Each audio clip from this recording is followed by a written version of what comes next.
This is not an ink review.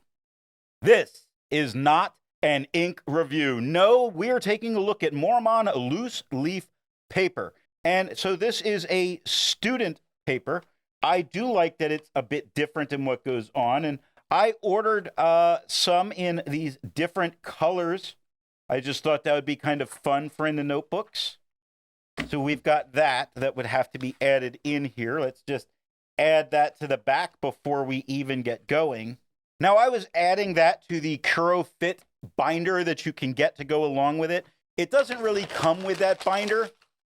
I hope that didn't destroy the sound here. It doesn't come with this binder. I had to order it separately, but it showed up and it said, hey, take a look at this. It's going to go really nice with this paper. Look at how nice that is. I can color code my work. Fantastic. Stationary nerds unite.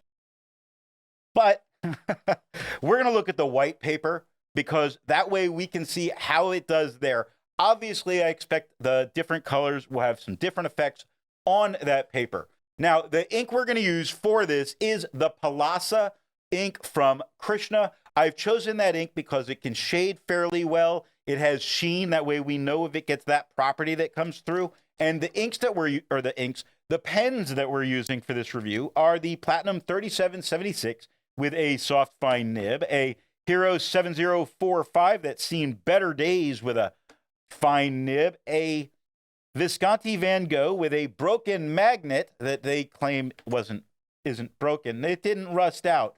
It didn't rust out. I was told to stop taking it in the shower. And if you can't bathe with your pens, what else can you do with them? And a Lamy Safari with a 1.5 stub. Back to serious. So we look at the back and we see that this is an off-white paper. Slight yellowish kind of tone. Not super bright white. I think it's a little bit off-white here.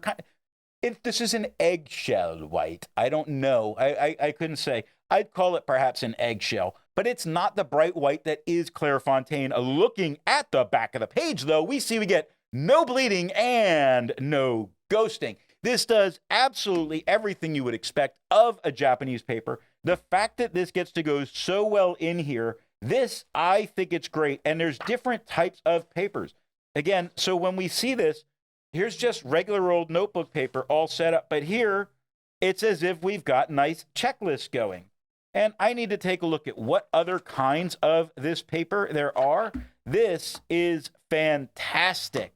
I like the different varieties of the paper, although I could deal with it being completely blank and be very happy.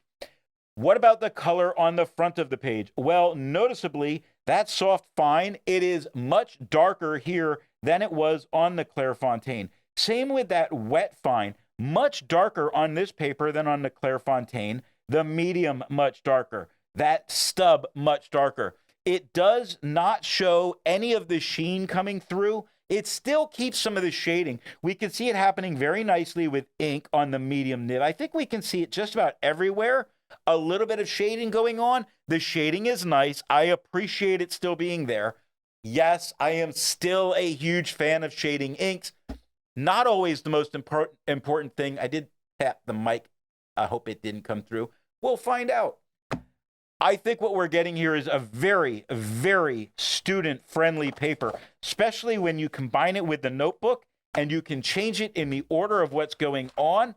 We get no feathering. We get no spread. We just get a great-looking ink on the paper. I'm not going to do a whole bunch of different colors for it. I think I'm pretty married to this ink until it runs out on paper reviews, and that'll probably take quite a bit of time. I'll probably run out of papers before I ran out of that ink.